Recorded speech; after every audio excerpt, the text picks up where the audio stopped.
حضور علیہ السلام سے ایک شخص نے پوچھا حضور میرے لیے بہترین وظیفہ کیا ہے؟ تو حضور نے اس کو یہی جواب دیا ان تموتا ولسانک رطب من ذکر اللہ، تو اس حال میں فوت ہو کہ تیری زبان اللہ کے ذکر سے تر رہے، تو اٹھتے بیٹھتے چلتے پھرتے اللہ کا نام پکارا کریں، اس کا ذکر کیا کریں، تلاوت کلام مجید کی کثرت ہو، معمول زندگی بنا لیں۔ یہ کوئی مشکل نہیں ہے، زبان فضول گوئی سے بچ جائے گی اور اللہ کے ذکر کی برکات روح تک اتریں گی۔ کچھ اذکار تو اتنے سہل ہیں کہ زبان پر بڑی سہولت کے ساتھ جاری ہو جاتے ہیں۔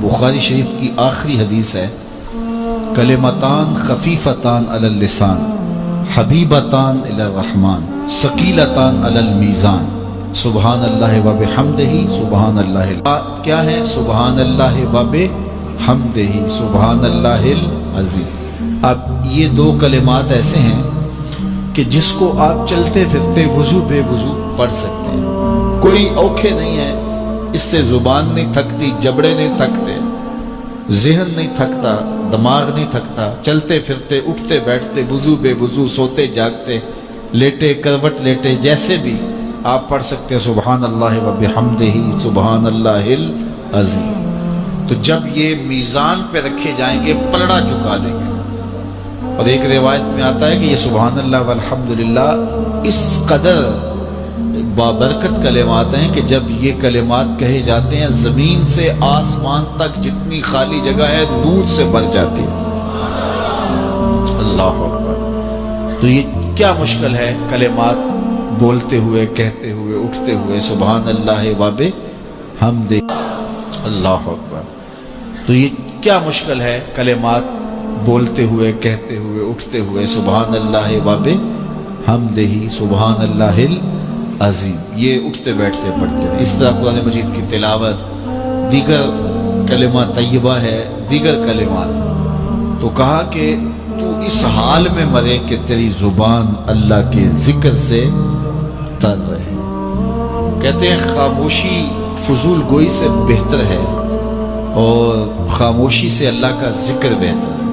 اگر میسر آ جائے تو اللہ کا ذکر کریں، اور اگر یہ میسر نہیں ہے تو خاموش ہو جائیں۔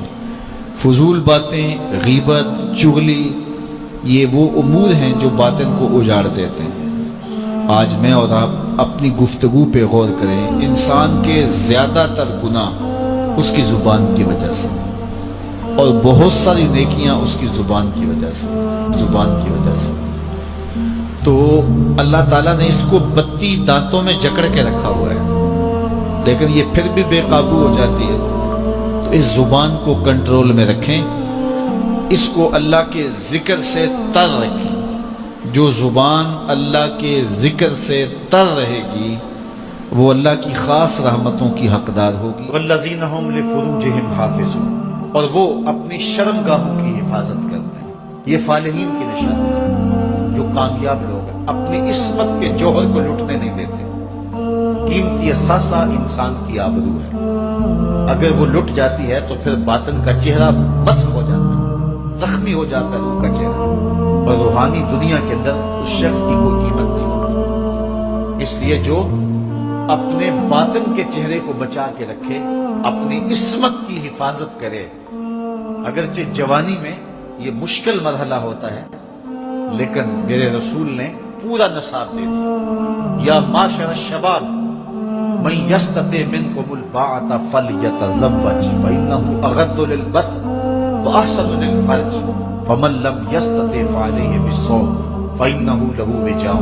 اے جوانوں کے گروہ، بہت جلدی نکاح کرو، یہ نظر اور پاکیزگی کا محافظ ہے۔ کوئی حرج نہیں ہے اپنے ماں باپ سے کہہ دو کہ ہمیں شادی کر دو، فرمایا بہت جلد نکاح کرو۔ فَإِن لَمْ يَسْتَطِعْ، ہاں اگر کوئی مسئلہ ہے، طاقت نہیں ہے، مالی حالت نہیں ہے، مناسب رشتہ نہیں مل رہا، بڑے بہن بھائی کھڑے ہیں، تو کوئی رکاوٹ اگر ہے تو پھر رسول کریم نے دوسرا جو ہے وہ ہمیں راہ عمل دیا، فَعَلَيْهِ بِالصَّوْمِ فَإِنَّهُ لَهُ وِجَاءٌ، فرمایا پھر کثرت سے روزے رکھو۔